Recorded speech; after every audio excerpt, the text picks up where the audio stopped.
Holler if you hear me, and welcome to Thursday night from my corner of YouTube land, ladies and gentlemen. It is the top of the hour at 10 p.m. Eastern here, and I'd like to thank everyone that's coming in and everybody's going to be introducing themselves. I see we're having more people preemptively coming in now. That's nice, and bring into the chat, of course, Mighty Magic and Guilty Gearhead, two regulars now coming in. That's great to see. Hope they've been enjoying themselves, and I hope that everyone else who comes in will also be enjoying themselves.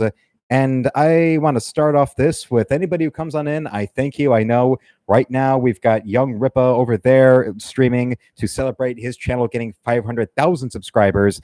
And Ethan Van Skyver is streaming and has been streaming for the last 5 hours because that's just how his ego needs to be inflated. But also, I've got something of a big revelation for all of you and the beloved Todd McFarlane Toys Superman Action Comics 1000 Jim Lee variant cover Superman piece. Well, look what I can make it do. It can do the famous Superman #1 cover pose like that. I can even actually get the angle, I think, right there. Yeah. Check it out. Very nice. Very good. I just did this earlier in the afternoon. I was slipping through that Mythology Alex Ross book. That's the compendium of Alex Ross's work for DC Comics. It's great to see this because this is pretty much the one where I remember when I put this on my Amazon wish list, I was looking at all the Superman toys and I was looking for the one that was really the most like the classic design, not the new 52 thing, not any of the movie versions except for maybe Christopher Reeve, or even as much as I love the Superman cartoon, I would want one that I was going for one that would be the real classic look of that specific type of red and blue combination, the kind of nice the classic red trunks with the spin curl and everything. And oh no, it's not that he's missing a leg, it's just that strange way that the leg was like tucked in and hiked up right there. But yes, there's this and this is supposed to be based on the Jim Lee issue Action Comics 1000 cover, but it really is the best one out there in the McFarlane Toys line of Superman stuff that really captures the classic standard Superman image that we see out there, in all the merchandising as we should have seen it for years and years and years and decades on end right here. I also saw there was one, it was a 2-pack of the Death of Superman where it's Superman and Doomsday, but nothing against Doomsday. I just wanted the Superman as himself and this classic look, and I got it. And yes, even now that Nick's introduced himself into the chat, telling everyone hello there, and yes, he prefers the classic version, the spin curl and the red underwear and the yellow belt and all that. All the stuff that they started removing around the time of the New 52 was when they did the big Jim Lee bad decision redesign where they got rid of the trunks and they removed the spin curl, and more little details where whether it's costume designs or whether it's replacing Clark Kent with Jonathan Kent, it's really a matter of DC trying to do something to try and keep the Superman IP as their own property under an iron fist, with or without the inevitable lapsing into the public domain. I think it was Shane Davis on his channel talked about how within 12 years' time, Superman, whether you like it or not, will be a public domain character.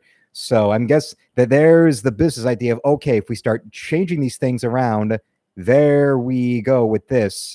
And then we'll still somehow be able to keep owning the copyright that never really should have been ours in the first place. And I also see, ladies and gentlemen, boys and girls, your attention, please. Debuting in the stream, the Road Dog, Jesse James, and the Badass Billy Gunn wants to introduce all of you to Orem Faye. And this is a hello to you, or I'm from the New Age Outlaws. You're damn right. And also, Relentless came into the chat as well, along with Mighty Magic and Guilty Gearhead. That's all. We don't want Orem Free saying he'll be lurking, if that's okay. Well, it's okay, but we are here where do not be afraid. The audience out there will not bite. They will be there to welcome you. Unless, of course, you're somebody out there who's going to try to fuck with us and sabotage us, like the jackass Michael Malone, a bunch of gender pronoun crap that went in to try and rip on Ripa. You can't rip the Ripa. And also, we've got Old Dirty Fatty coming in, and Alpha Channel also coming in. That is great to see them all coming back, see them all moving and shaking and wailing and winning, because we don't just got the Man of Steel right here, but we're not just doing the Girl of Steel right here. I also did another Girl of Steel earlier, right here. The nice little classic Supergirl. That is the theme of this week's streams of, yes, blood for the blood gods, declares Alpha Channel. But what have I been doing? No Guilty Gearhead. I'm not watching Ripper right now. When I do these streams, I've got the one tab and that's it. So I don't have everything, but I don't. I'm not the kind where I stream and I have 17 tabs going on at once. That's not for me. That's never been my thing. And what else? Oh well, Alpha just says well done to this piece because Supergirl is Alpha's favorite. Well, this one right here, this will be, there is Supergirl art already in my art store, of course, for all those out there, all the work that is drawn and featured in here in the streams and in my videos, that all gets sold in my store, which is the link pinned to the top of the chat and the first link in the description below. And this week's theme has been all those comic book superhero characters in recent weeks that have been bastardized in one way or another, whether it's a bad cartoon or a bad streaming service or a bad movie. I've been giving you the goods on what they're really like. And for Supergirl, instead of the chubby, crew-cut Latina dyke, this is Supergirl right here. This is Helen Slater. This is even what you saw on the 90s cartoon. And even there where they changed the costume, but it was still Supergirl. They just made the cape smaller, the outfit white with the skirt and all that. And do not forget also, if there is anything I showed you here in this chat that is something you would like say Alpha Channel is really interested in this and he has money this week, well, either this or the one that we're going to be drawing tonight, they can be made available before being posted into the store for sale via making a donation. If you follow the link to my store, the very first thing you see in the store is a donations button. So all you'd have to do with say, if you wanted this, just this one in color, a $25 donation will get you this shipped tomorrow. All items ship the day after the purchase. Yes, or say if you get them in the middle of the night, then that means first thing in the morning they are sold, as Nick saw this afternoon with the first real video of mine, real upload of mine, where it's really me on camera the whole time.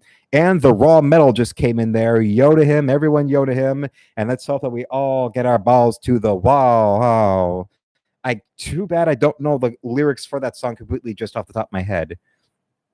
And yes, there's this one, or the same thing goes for if you wanted this piece right here, a $30 donation to the store will get you that, because it's the standard price for a pen and ink piece plus the flat shipping and handling fee for $5. Unless, of course, there is anyone out there who's, if, say, someone lives outside of America and they would want to purchase something that was featured in a stream or a video that's not in the store, then the donation would have to be the price plus another $25 US for the international shipping and handling fee. So for anyone living outside of America who would say, want what I'm drawing right here, 25, it would be 25 US plus 25 for the international shipping, or this would be 20 plus 25.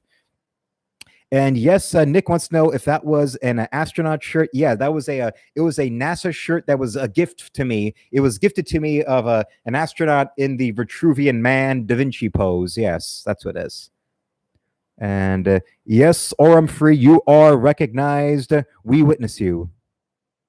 And Mighty Magic does recommend my work, since I recently gave him 2 different commissions and they were incredibly awesome. So remember, if Alpha is serious about that, he's interested in this or interested in this or interested in both, there is that donation button right there. So I'll give another little longer linger on that, where it's always a nice girl with skills. Yes, that's what I would say about Supergirl. She's one of those kind of, wholesome cheerleader types who also is, in her cheerleading and all that, is very athletic. Well, Alpha Channel simply says soon. Well, then I will hold you to that, because if you don't get it tonight, then it will be immediately It will be posted for sale in my art store in the afternoon, tomorrow afternoon. And also with the raw metal, his declaration that is still a good Accept album. Balls to the Wall. Yes, that song is also the name of the album. Yeah, that's. But be warned, if you're worried about looking a little homoerotic in public, if, say, you want to go to either a record store, if there's like a used record store and you wanted a copy of it, the cover to Accept's album Balls to the Wall the cover is an extreme close-up of a dude's crotch in a leather Speedo. So there is that. Yes, Accept's Balls to the Wall album. The cover is a black and white photo of a guy's crotch. And of course, Christopher says he prefers balls in his mouth. Well, there was when that was the album when Accept really broke out into the metal scene. And of course, because of songs like that and other songs on the album and the cover art, they immediately got stereotyped as being a gay band, which is weird considering they got big like that in the 80s. And remember, this is the 1980s when Motley Crue started the trend of the hair metal bands, they were spitefully called, where you had all those bands like them and Poison and Dokken and all those other bands like that with a very, very a Twisted Sister even, all of them with the very, very grown out hair and all the very tight and elaborate looking, leather get-ups with all the excessive makeup. I'm pretty sure all those 80s bands turned Playboy magazine into their mail order bride service is not because they wanted to bang the Playmates because it was a status symbol. They wanted to get with the Playmates because it then became easy access for makeup tips for them from bands like Poison and Twisted Sister. And then on the other hand, you had Accept, which was a German band where they had like the front man would wear military fatigues. So you have this band out of Germany in military fatigues, but they're considered gay metal because they like to put their arm around each other when they're on stage. Like if you watch the Balls to the Wall video, the frontman, he's getting, all of them are really close together on stage, and there's the frontman puts his arm over around his guitarist and then leans his head back. That's that you call that homoerotic, but all the American bands where they are done up like Divine, that's, you're headbanging along, laugh like yeah, because I'm alive. Hell yeah, fucking rules. Yeah, fuck that Playmate. I found that to be a little odd. It's kind of like the equivalent to, anybody remember that episode of South Park where Big Gay Al gets fired from the Scouts because he's a scout leader? They think he's too dangerous, but then they bring in an R. Lee Ermey kind of scout leader, and he's the one who makes all the boys get naked to take pictures of them. It's something like that, where your priorities are where you're pointing the finger is a little backwards there.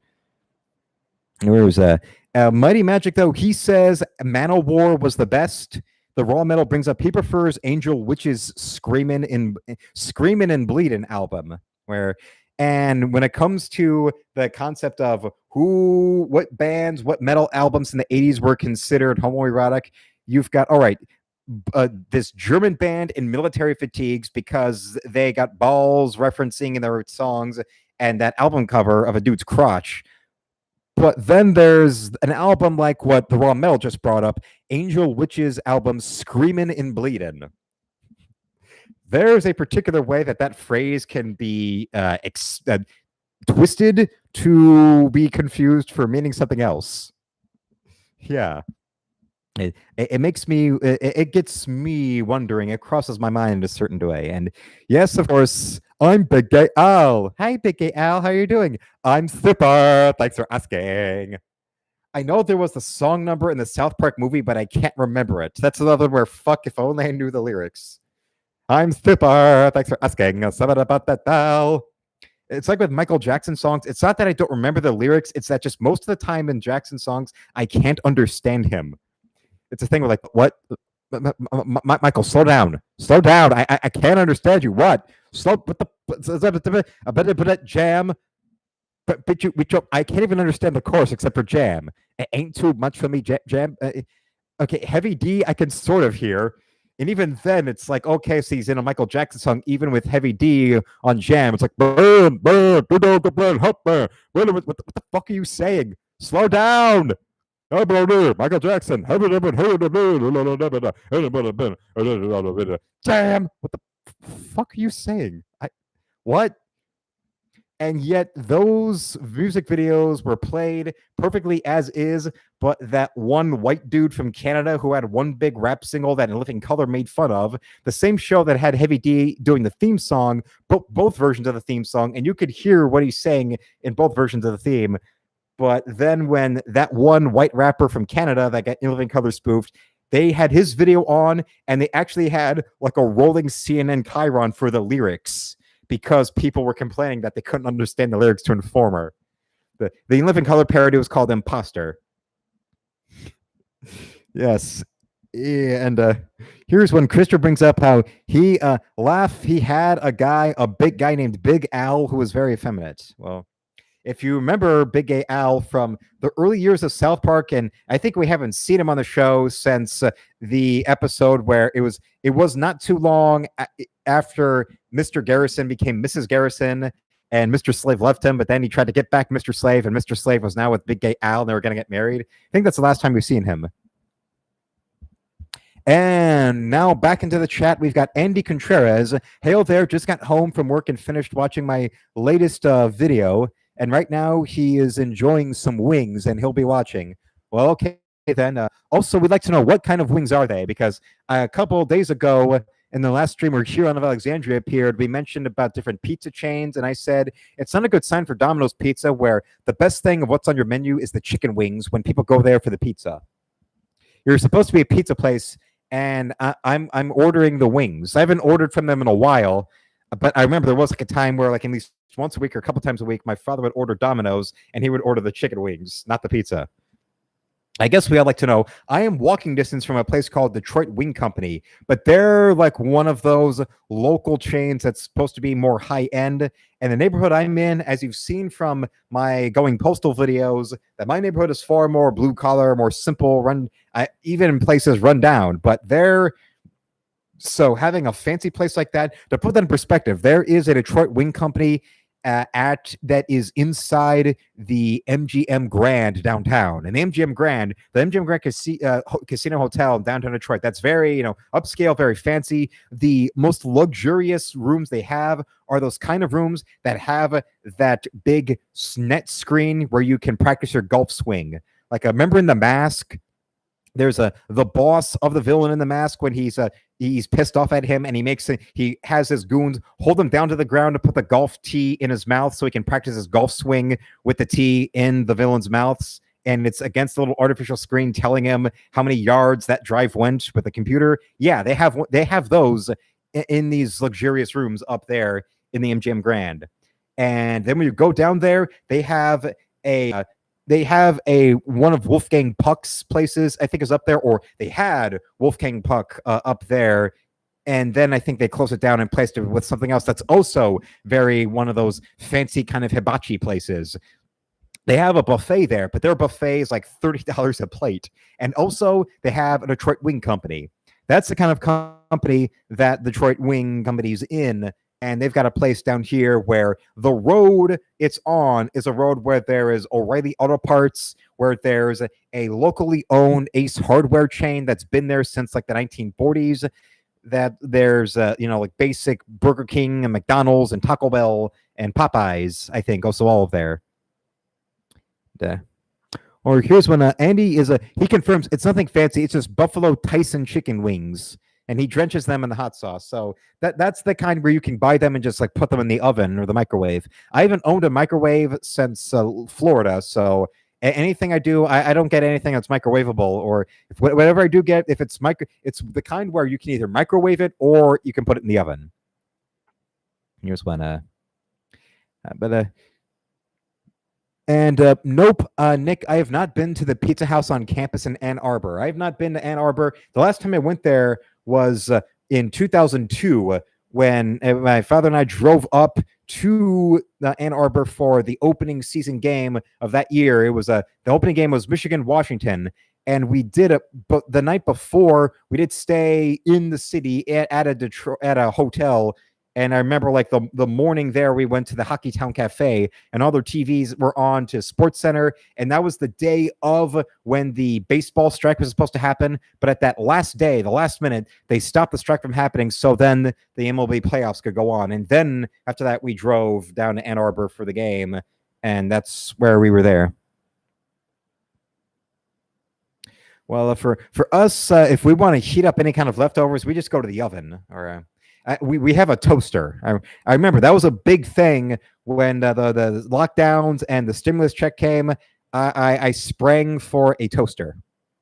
But now in the a couple of years we've had it, now it's that something in the mechanism is strange. I'm not sure if maybe there's just a bunch of crumbs lodged in the bottom of it that I need to go shake out or not. But with the toaster, it's like if you press down the lever at a certain, if you don't press it down at a certain angle, it won't keep it down. It'll just pop right back up. So it's either you have to press down on the lever at a certain angle to make the toaster stick down, or you have to just like hold your finger there for like a minute and then wait for a minute, then go, and there you go. And Andy, he takes care of his wings in the air fryer. All right. He's got the air fryer. But as we talk about that, also here's the things that are now new. Last night's pieces, these are now up in my art store, of course, for sale. Girl is $25 in the DC illustrations category, and the color Batgirl right here is in the DC color drawings category for $20. Yes, I did give her a little bit of a thigh gap. I told you about the color scheme based off of the bright kind of somewhere between pink or purple, depending on the light and coloring of Yvonne Craig's outfit from the Batman Adam West show, where they shoehorned her into the last year of the series. Also, there's a couple other things that were sent to me by Nick off the wish list I want to go and demonstrate. When it comes to what I mentioned last night about there's the world of certain things that are always considered in the canon of being classic in comics. That's where you get something like Crisis on Infinite Earths, or there are particular characters that you're really interested in and you want to get more information about them, go more into their lore, into their comic material that's been published.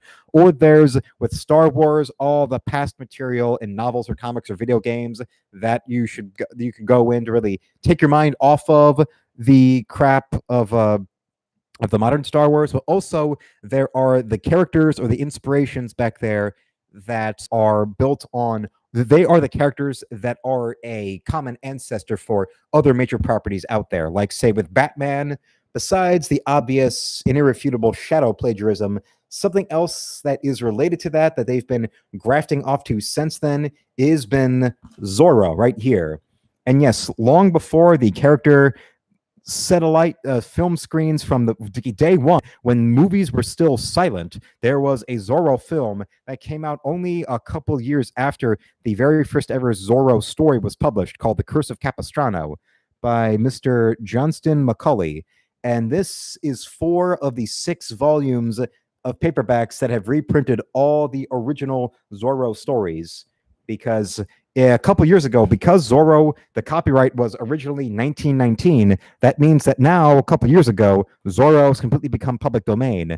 So technically, I could go and say, I could do an Indiegogo campaign for a comic where I would just pick a random Zorro story and do an adaptation of it. And so long as I follow the source material of the story, then legally, no company can touch me. The only way they could is if, say, I did something that stepped on the toes of, say, the Zorro movies with Antonio, or the Guy Williams Zorro TV show from the 50s that Disney made. Because that's the 50s, the copyright on that, like specifically any character that Zorro series Disney made specifically invented, if I used them, then there would be a cease and desist, there would be legal trouble. Or say if I did something where the Zorro is the Antonio version, because you're remembering that the plot to The Mask of Zorro and then its sequel, that's kind of like a Zorro Beyond, where now the real Zorro we know, like Bruce Wayne, Old Man Batman, and Batman Beyond, or in The Mask of Zorro, the real Zorro, Don Diego de la Vega,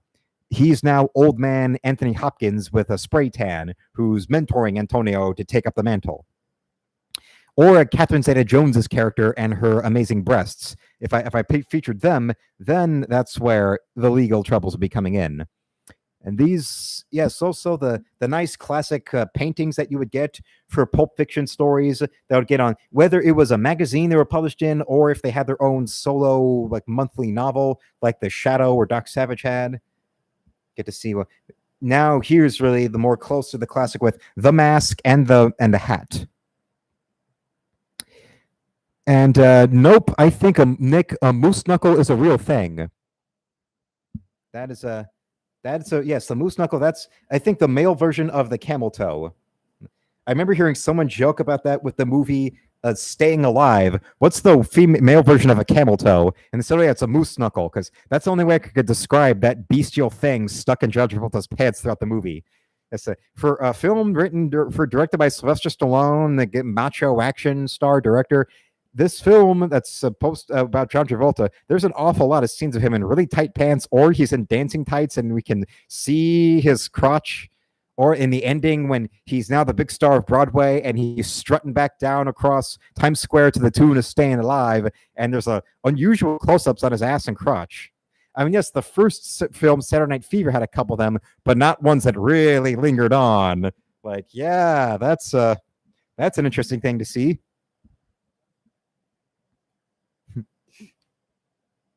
I'm not so sure. Maybe in the future you might see me do a dramatic reading of one of these. I'll pick a story because these do range in length from being like a full-on novella to something where it could be done and it would make like a good like half-hour thing audio reading. And we also get the nice inside cover with that Frank Miller kind of style, that great Sin City kind of style. And these do, not to mention California. Yes, this was in the time of the 1800s California, when California was not a state it was not part of the United States back then. And you also got to wonder what profited a man going out there and righting wrongs and avenging injustice wearing black wool in the dead heat of California. A little odd, don't you think? I can imagine him coming and having to peel the costume off of him when he get back to his cave because just how damn greasy he would be. Did you picture that? I mean, Jesus. I noticed when I rewatched a bit to see what the chat was like when I showed my face at the end of last night's stream, and I noticed how damn greasy I looked. And that's just me sitting at home, and I'm in an air-conditioned place, and I'm in Michigan.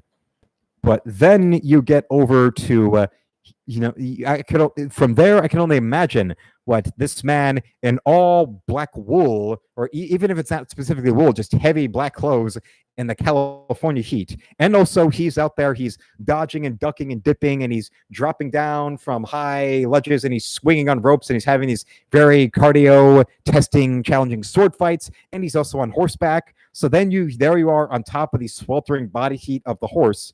He's just got to be, oh God, just, oh Lord. And this is 1800s California.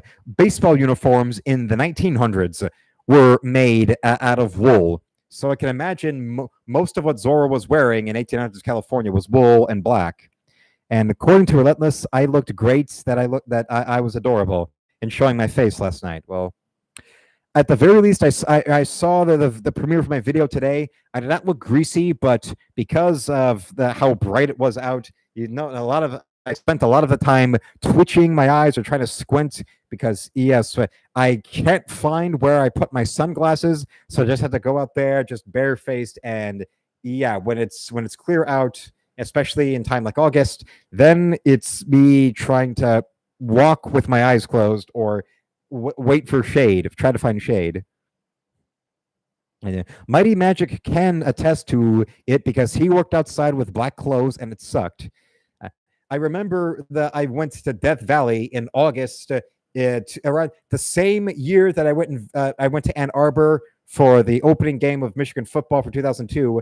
The summer before then, in August, I went to Death Valley for a couple weeks, and we had to go and make a shopping trip to go and get all white. It was like all white synthetics, I think, to be able to how to properly dress for dealing with the hottest place on Earth. In the hottest time on Earth, all of that. You had to be careful out there. And well, with thumbs up, and now Christopher wants to know what is Nick going to be doing at the thumbs up. I'm not so sure. And Spaceship Vampires come back into the chat, and he saying, "Hail all! I probably missed the puppet show." Well, you got to remember the puppet show, the wrestling show, that only happens Monday nights, but I did demonstrate how with this toy I can do the famous Superman issue 1 poster, issue 1 pose. Now I want to go and see if I can go and properly do the Action Comics #1 pose with the running and smashing the car. Let's see if we can get it up a little higher, get that as far back as we can. Going up in the air, just like that George Clooney movie that nobody remembers, but it won a bunch of Oscars because that's how those kind of movies that win Oscars are like. And I think I may have got it. What do you think? If I maybe twist the figure a little bit? Or it could be worse when it comes to going to a game in Michigan, because it, depending on last Saturday of August, first Saturday of September, yeah, it's still hot, but then it gets either blistering cold or it gets rainy, like Nick is describing. One time he went to a Michigan game and had to buy those rain poncho things with the yellow and blue M during the middle of the rain. And according to Spaceship Vampires, I do have the right pose for Action Comics #1. And now Mighty Magic wants to know, can you do the fighting against climate change pose? No, because that's not Superman. That's just blatant, shrieking, batshit activism. And that's not Superman. This is Superman. The grabbing the car, smashing it like that with the criminals running away, that's Superman. Fighting to the death to stop Doomsday, that's Superman. Or as I've been reading in the City of Tomorrow comics, where there he is saving Metropolis from Brainiac upgrading to Brainiac 13 and using his ability to infect all the technology in Metropolis to rewrite the city into being a cybernetic extension of his own power, and which he's then going to go and spread throughout the entire world.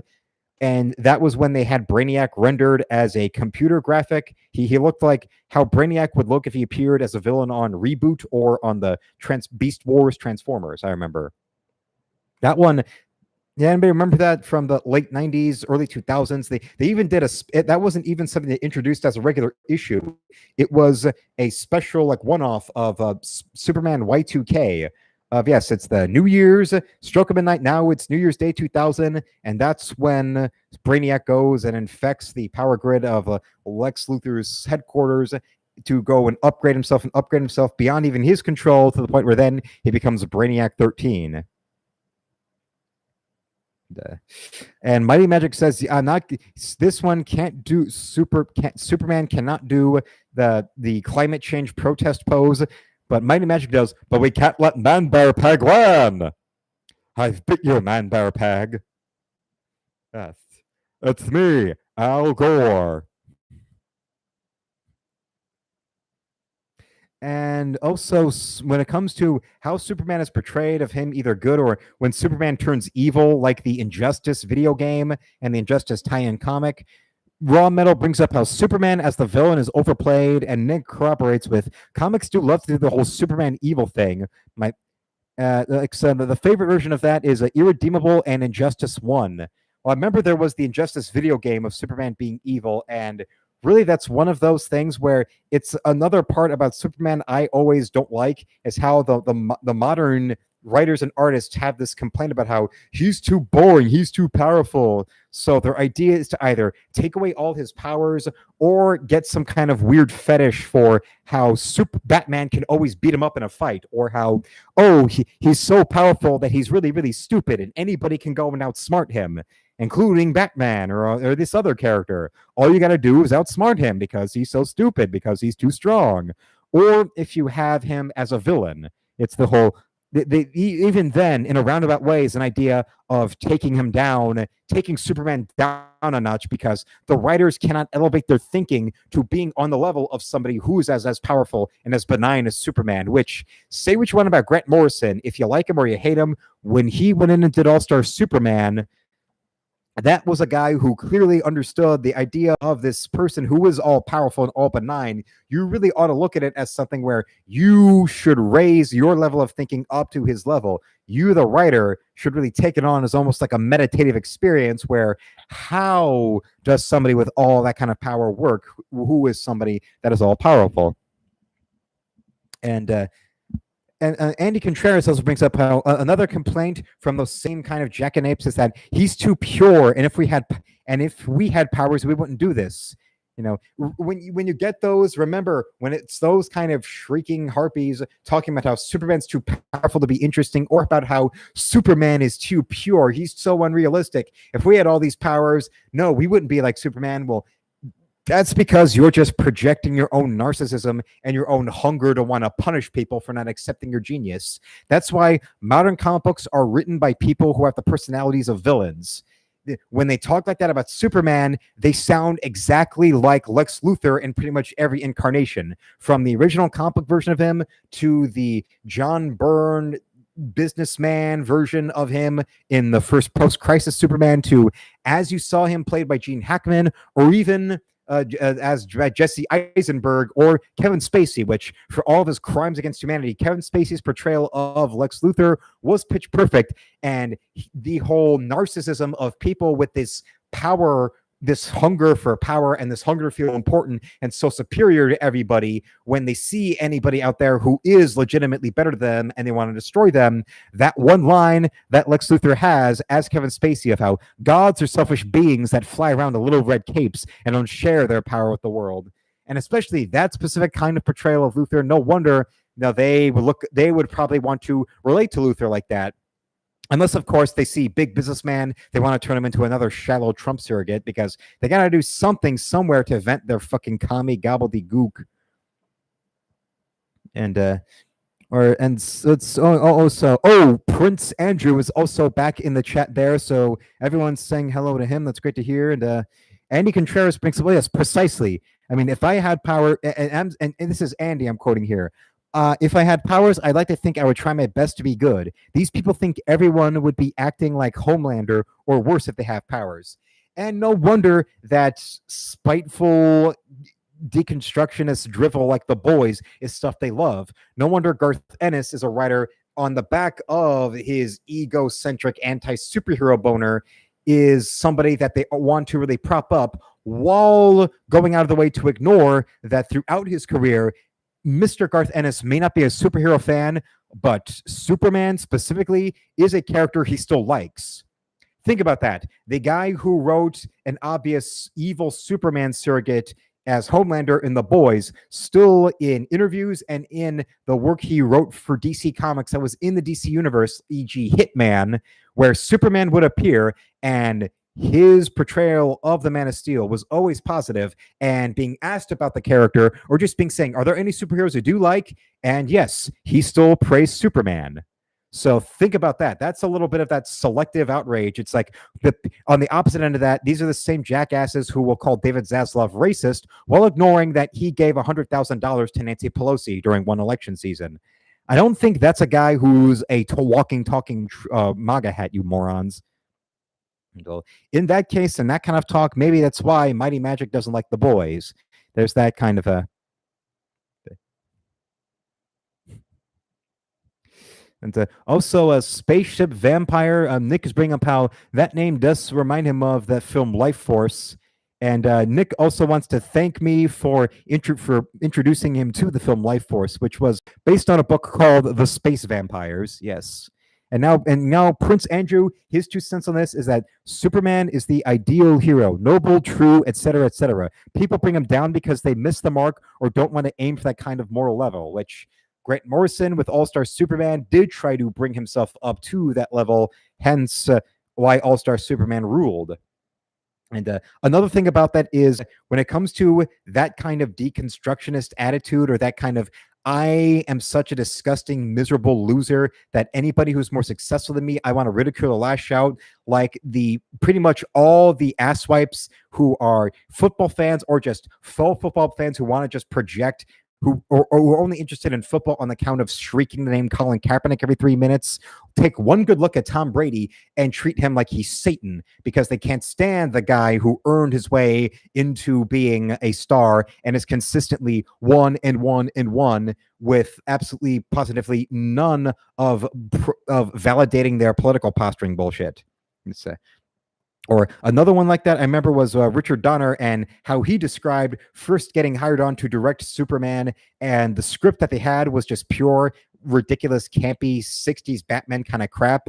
And in multiple making of special features on multiple DVD and Blu-ray releases for Superman, there was the director of the 78 films saying, we can't screw around with this. This is Americana. We can't screw around with baseball and peanut butter jelly sandwiches with the crust cut off. This is an American hero. We have to treat him with respect.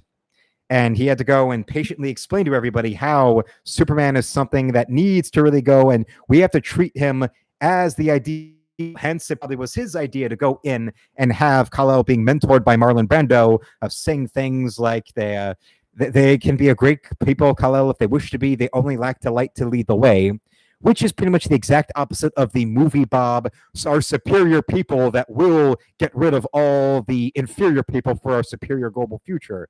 Which, the psyche of movie Bob is the psyche of I love the boys and Homelander is my punching bag for all my anti-Superman bias. Or what's and yeah, Nick, yes, Superman is the ultimate goody two shoes. That's why it's, well, because of the goody two shoes, they says that's why it's great to see an evil version of him. But if it's an evil version that's actually done well, because then you can smell from a mile away. There's the idea, there's actually a evil Superman with a real idea behind it, and then there are those that have an axe to grind, a tactical axe to grind against the character. And the idea he represents and their own vindictive little ego trip, e.g. Mark Waid, with or without any political posturing behind it, it's just the simple, Superman's too pure, he's too powerful, oh God, I want to get rid of him. And these are the same asswipes who will threaten your safety and take your home address and put it out there and have their fans try and give you a brain hemorrhage with a brick if you disagree with them about how special and pure Ray or Bree or Carol Danvers as Captain Marvel are supposed to be. Miss Marvel's a dull, sentient diversity checkbox. Captain Marvel is a shallow Mary Sue for third-wave feminists. And immediately then comes in asswipes like Adam Sessler who say, don't give me that free speech bullshit. I have every right to call you an asshole and take your home address and put it out there. Because I'm a bald, middle-aged dipshit who will applaud some Megan Rapinoe with a neck tattoo lookalike who's going to spend minutes on end in a video game live stream shrieking about, I'm not here to look easy on the eyes, while you can look at her and see in close-up, it looks like the bitch Frost was bathing in makeup in that rant. But I digress. And on top of all that, also, Nick has the answer. He wants to know if this classic version of Supergirl is my favorite version of the costume.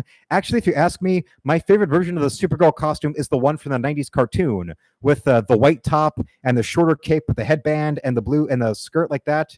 Yeah, the version of her where they didn't want her to be exactly Kal-El's cousin. So what they did was that he goes out into space and he finds like this space station that was full of cryo chambers for people that were from a planet that was close to Krypton. They were like people, they were almost like the people who went out there and discovered the new world. They were Kryptonians that colonized a different planet, but they went and put themselves in cryogenic sleep. And that's where the only one left was Kara Zor-El. So he brings her to Earth and sends her out there to live amongst the humans of Ja Man Pa Kent. That one, that's the version I like. That's my favorite Supergirl costume, that one. And to answer that question there as we get on in. Oh, yep. Moving on up.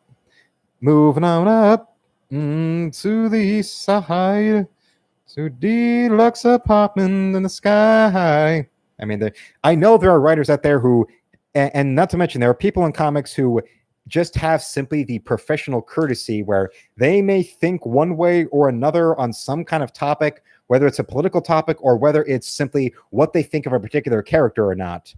But still, they have the professional and just overall adult psyche that if they're going to go and get hired to work on this or that character, they're going to go and do what they're going to do to make that character succeed, whether it's an established character or if it's something like what Ron Mars and Daryl Banks had when they came in to come up with, all right, we want to shake up Green Lantern, so we're going to get rid of Hal Jordan, get rid of the Green Lantern Corps as a whole, and we want you to come up with a new, younger, more like exciting Green Lantern and you can go and just completely create him off the top of your head from whole cloth. And that's what Ron Mars and Daryl Banks did. And for all of the misgivings, the understandable misgivings about how terrible the whole Emerald Twilight storyline was and how it destroyed Hal Jordan, all that, when it came time for them to go and come up with Kyle Rayner, they went after it and they did what they did and put their back into making Kyle Rayner an interesting, exciting character and give him that kind of Spider-Man type of every man who gets thrusted into becoming a superhero. So he's got the superhero stuff to deal with, but he also has his own everyday human kind of problems. And that's why then when you get the people who are like Gail Simone, who proved herself to be the proto Anita Sarkeesian when early on in the Kyle Rayner years of Green Lantern, he had his girlfriend, and one of the new villains they came up with, Mr. Rayner, came home to find his girlfriend's corpse in the refrigerator. So, of course, that's when Gail Simone went to the internet and started basically going to conventions in these different places and bullying people into signing this petition about how this women in refrigerators, yes, the original social justice grifter when the internet was still Usenet and other chat rooms like that in the dial-up era, and bullied her way into getting writing jobs. So, yeah. If you want to know why a writer who's never really had major long-term success, but has still been able to keep getting hired for decades on end, there you go. And on the opposite end of that, Ron Mars, who, as you see from his Twitter feed, is definitely a lefty who wants all of Comicsgate to get shot in the fucking head.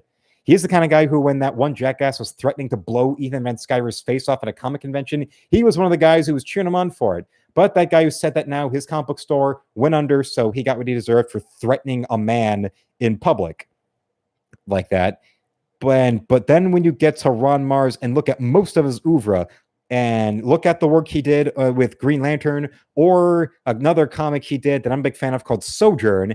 And there was a guy who, especially Sojourn, there was a comic he did with a female hero, and he was actually really able to write the character Arwen as a real hero that has flaws and foibles and failures, and we're meant to acknowledge when she screws up, and the story doesn't artificially come up with some kind of excuse for her behaving badly, because female heroes cannot behave badly because feminism. That kind of crap, he avoided that stuff in his writing, even though he completely agrees with it on his social media. So that's the difference between a real profession like that and somebody who absolutely positively does like English. Another example, Charles Soule, who was actively threatening the careers of people who were in the industry that would have voted Republican during the 2016 election. But when he took over writing Daredevil in the wake of that soy-based Mark Waid crap, he did a storyline where his idea was that Charles Soule's background was in being a lawyer. So he was far more interested in trying to get into, from his own personal experiences as a lawyer, and bringing in more of the legal profession side to the Daredevil character. And he went there and pulled it in and actually did it off. And it wasn't as if that hadn't been done before. There were storylines, I think, during the Alex Maleev, Brian Michael Bendis run, where there was a storyline that was directly inspired by the West Memphis 3, where more often, most of the page count involves something to do with Matt Murdock, not Daredevil. But during that Charles Soule era, where he was writing it, and he came up with a issue where Mr. Kingpin becomes the mayor of New York City, and as a way of keeping your enemies closer, way to screw with his head, the Kingpin appoints Matt Murdock to be the district attorney. And in doing that, though, throughout that story, and for the same run where he invented a character, Blindspot, who was meant to be just one walking, talking soliloquy about the plight of illegal immigrants, yet he still had enough professionalism to have a big rich man run for public office and win, and not turn Kingpin into a shallow his personal punching bag for screeching at Trump. I mean, there's a difference between what is fitting a comic book story and what is you just going to be shrieking about your personal politics. For the same assholes who shit all over Steve Ditko for being an objectivist, but then will completely go and do the same thing, but because it's their political talking points that are called straight from Stephen Colbert, they are perfectly fine with that and see no duplicity, no contradiction in there. Or at the very least mentioning it, but not immediately going into your NPC shrieking Orange Man bad. For sci-fi, the Sci-Fi Wire, which is like, picture the Sci-Fi Channel, what it's become in the last decade or so, and what the Sci-Fi Wire, with all of its YouTube channel and all the coverage of Comic-Con and the comic book creators they have interviewed on their channel, is pretty much like the PC revamping of G4 if they were actually able to last more than 3 weeks. And multiple videos they've done on the Sci-Fi Wire, they have John Byrne on. There's one of those drawing videos they'll regularly do, and they have John Byrne, who's like in his 70s now, and they pulled him out of his Connecticut mansion to go and just off the top of his head draw Cyclops. And in like real time, he's able to go and draw while he's talking about the difference between how he would draw the character versus how Dave Cockrum, the X-Men artist before him, would draw it, and little things that happened in the offices at Marvel when he was going and working under Jim Shooter. And he was able to go there and do all that and get it out there and still looked as good as the work he did on the X-Men in the 70s and 80s. And there was another video they did, which was, I think, a multi-part one where they talk about his time when he did the Superman reboot, the very first continuity reboot of Superman to celebrate 50 years. In the wake of Crisis on Infinite Earths, they Byrne, the hottest, or maybe the second hottest writer-artist in all of comics at the time. There was Frank Miller, and then John Byrne, because of the X-Men stuff he drew and co-wrote. And then there was the Captain America stuff he drew and co-wrote. And then there was the Fantastic Four stuff that he wrote and drew himself. In the wake of quitting Marvel and giving up doing Fantastic Four, they brought him into DC to go and do the first ever complete reboot of the Superman.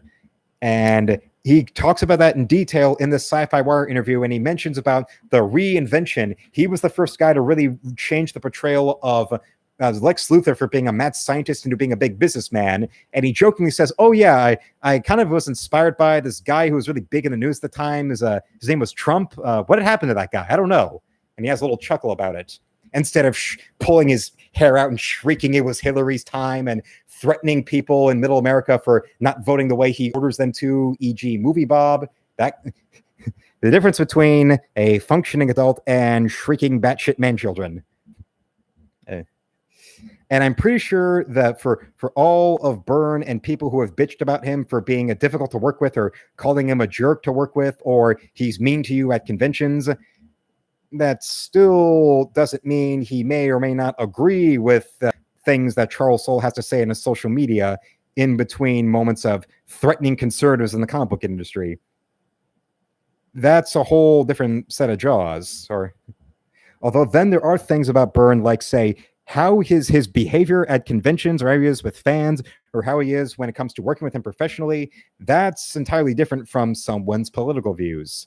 So I will say, though, when it comes to his Wikipedia page, and there's even a whole section on his notorious irascible personality when it comes to encountering him at conventions or working with him in the industry.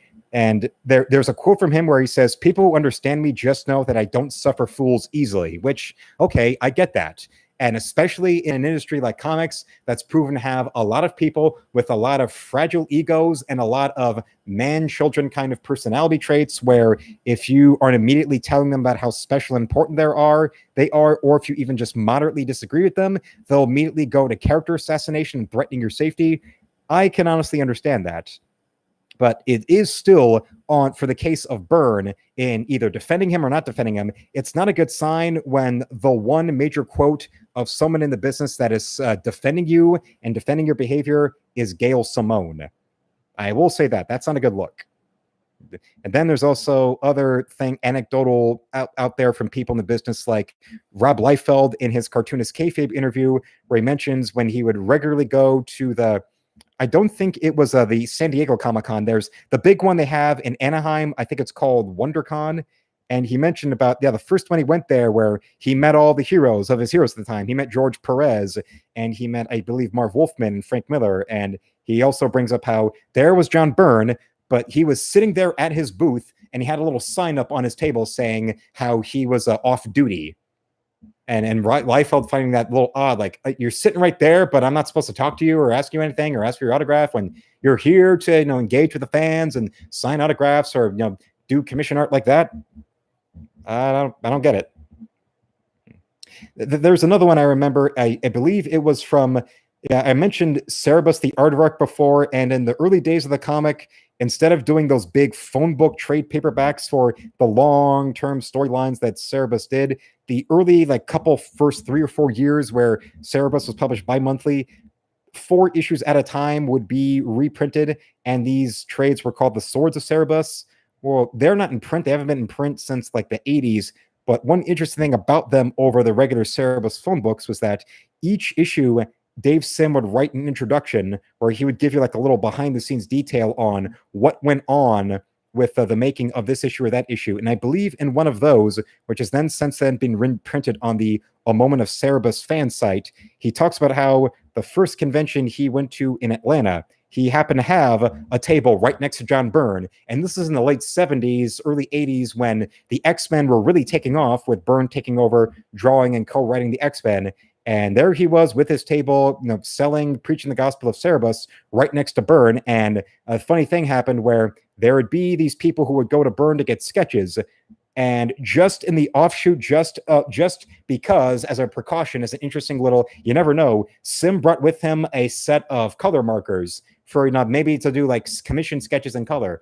And it just so happened that when these people would go to Byrne to get a sketch of this X-Men character or that X-Men character, then right next to Byrne was Dave Sim with his wife, who was his publisher at the time, and would ask him, hey, could you color these? Because they saw that he had the color markers with him.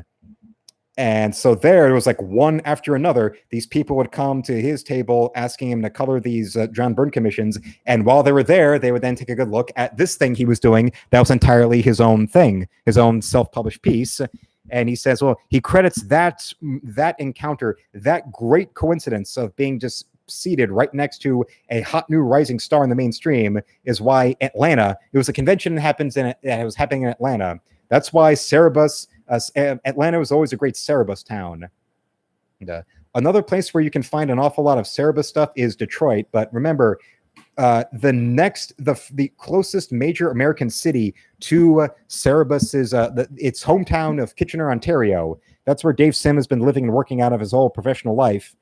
And from Kitchener to the closest American city is Detroit. So that's why in like comic shops that have like that have either old trades or back issues, or in used bookstores, you'll find it a lot easier to find a lot of Cerebus stuff than it would be, say, if you lived in like, I don't know, maybe Tacoma, Washington. That's one good coincidence that's one great little, in my case, that's my own little equivalent to a great coincidence of that. Like the very first Great Lakes Comic-Con I went to, I had a table there, but my table was positioned, it was right there around the corner behind where all the major like media celebrities were, where you would have like name actors or name, I remember JR was also there signing stuff, because they would have like actors and wrestlers all right there. Like here was where the last table in the artist alley was, here's where they were. So they would have to pass me to get to there. And because of that positioning where they just happened to put my table, I got a lot of great traffic of people coming in and buying my stuff. Yes. But the sad thing though, it was great to see JR in person, but remember, that was because he was a last minute replacement for Mr. Mean Gene Okerlund. Mean Gene Okerlund was supposed to be there, and he also was supposed to be at the Astronomicon that happened a couple of weeks before. But then it was like the first week of February, Mean Gene died, so he couldn't be there. And then they had to go in the last minute at Great Lakes get JR. It's like the last Astronomicon I went to, Scott Hall was supposed to be a guest there. They were going to have a whole lineup of Hall and Nash and Sean Waltman for the NWO. But then just a few weeks before, and for a guy who had problems with substance abuse for years on end, it was really sad to see that for this guy who had these problems with drugs and alcohol and was able to get clean, he dies recovering from a routine surgery. He gets a routine surgery, and when he's recovering, that's when Scott Hall died. I mean, that's especially sad end for a guy who was able to get over it. And then that's like, just wow. That, like, either way, because of this, depending on who you ask, reputation that John Byrne has, meeting him at a convention would still be interesting, but I don't think he's ever been to a Detroit con.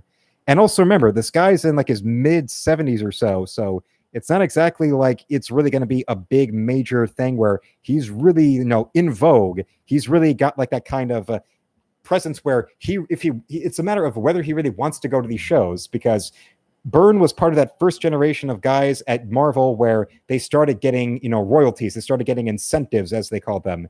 And that meant that if a comic sold over 100,000 copies, the writers and artists would get 4% of the sales. So because of that, with Claremont and John Byrne, they'd be getting 4% of a comic that was regularly selling over like 300,000 issues. So between that and then the massive royalties you get from also drawing and co-writing other monthly comics at the same time, with his name selling like gangbusters, he was able to go and buy himself a mansion in Connecticut that he's been living out of since like the mid 80s, I think, John Byrne.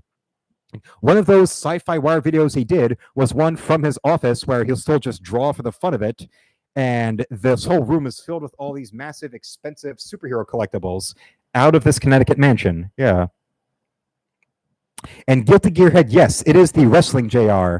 Good old JR.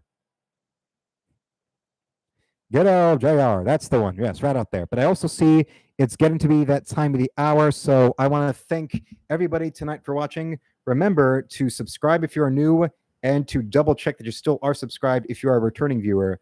Do not forget, ladies and gentlemen, boys and girls of all ages, that the best way to support the channel after liking and sharing the videos is to shop in my online art store, where pen and ink pieces like this are $25 plus shipping. Color drawings are $20 a piece plus shipping. I've got sketchbooks for sale, like the one that Nick purchased last night. Those are $25 a piece plus shipping. Do not forget, you can also go and commission me. A pen and ink commission is $50 plus shipping. A color drawing commission is $25 plus shipping. Or a trading card is $20 a piece plus shipping.